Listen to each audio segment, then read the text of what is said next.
Iman jamaah sekalian yang dirahmati oleh Allah Subhanahu wa taala juga mendorong seseorang untuk memiliki konfidensi, kepercayaan diri yang tinggi.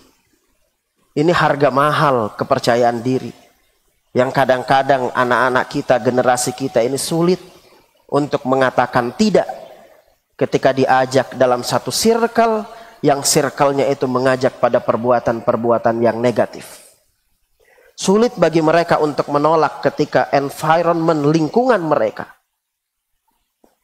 teman sebaya mereka mengajak mereka untuk melakukan sesuatu yang sesungguhnya dibangun fondasinya di rumah. Jangan dia melakukan itu. Tapi karena konfidensi keimanannya tidak begitu kuat, bahasa kita imannya masih artifisial, masih iman buatan, masih iman rekayasa, belum dibangun atas awareness, kesadaran, maka berhadapan dengan realitas dunia, ditarik ia oleh perbuatan-perbuatan negatif, oleh teman sebayanya, oleh lingkungannya, sulit untuk menolaknya. Kepercayaan diri itu diperlihatkan salah satunya oleh Nabiullah Ibrahim alaihissalam. Dengan lantang ia berkata kepada bapaknya dan kepada kaumnya, "Ma hadhihi tamathilul lati antum laha akifun." Apa patung-patung ini, gerangan, berhala-berhala yang kalian buat dengan tangan kalian sendiri. Kalian yang create, kalian yang produksi, kalian yang bikin. Tapi tiba-tiba kalian yang sujud, menyembah, berdoa, meminta manfaat dari patung-patung yang bahkan bicara saja tidak bisa, jangankan jalan dan bergerak, bicara saja tidak bisa. Ma hadhihi tamathilul lati antum laha akifun.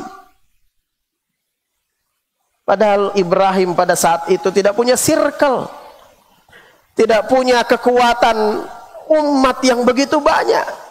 Sendirian Ibrahim itu. Tapi iman mendorong seorang Nabiullah Ibrahim alaihissalam untuk mengeluarkan kalimat yang begitu meyakinkan. Ma hadhihi tamathilul lati antum laha akifun. Kepercayaan diri ini juga khususnya buat adik-adik yang muda-muda ini, yang digambarkan oleh Quran pada diri dua sosok pemuda. Yang satu diberikan kesuksesan dalam bisnis. Ibarat kalau hari ini ada namanya startup, maka ini orang sangat melejit. Bukan hanya unicorn, tapi sudah di atasnya lagi. Sementara pemuda yang satunya jangankan unicorn, AI aja nggak ngerti. Jangankan AI, devices aja nggak punya. Tidak punya akses terhadap hal-hal yang seperti itu. Maka pemuda yang sukses secara bisnis itu berkata kepada sahabatnya, qala lahu sahibuhu wa huwa yuhawiruhu, ana aktsaru minka malan wa a'azzu nafara. Saya ini yang paling mulia dan saya yang paling banyak pengikutnya. Lihatlah YouTube-ku, followernya paling banyak. Lihatlah IG-ku, banyak betul yang mengunjunginya. Sukses story-nya diceritakan dalam begitu banyak forum, diundang kemana-mana, diupload ke IG-nya, diupload kemana-mana, terkenal namanya. Tapi karena kekayaan yang dimiliki, yang oleh Quran diceritakan, dia memiliki 2 buah kebun.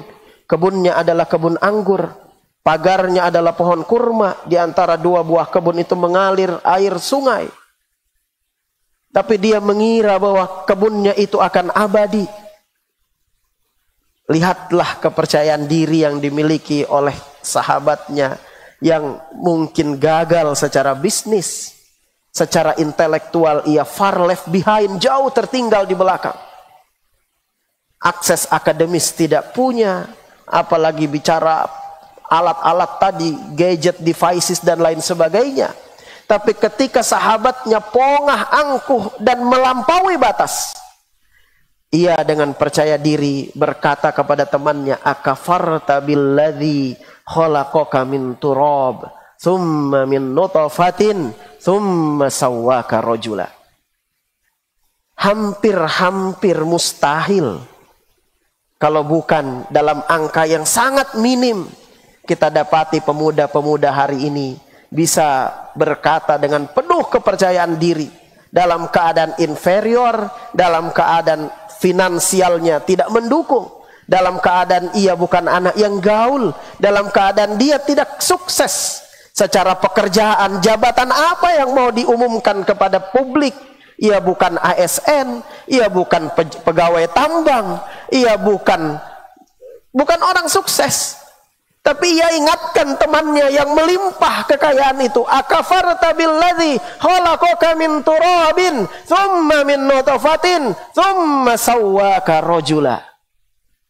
Ini kepercayaan diri yang terbangun karena iman. Kalau bukan iman, maka teruslah manusia, hamba-hamba ini menjadi inferior. Inferior karena kemiskinan, inferior karena intelektualitas, dan inferior karena keterbatasan akses-akses yang lainnya.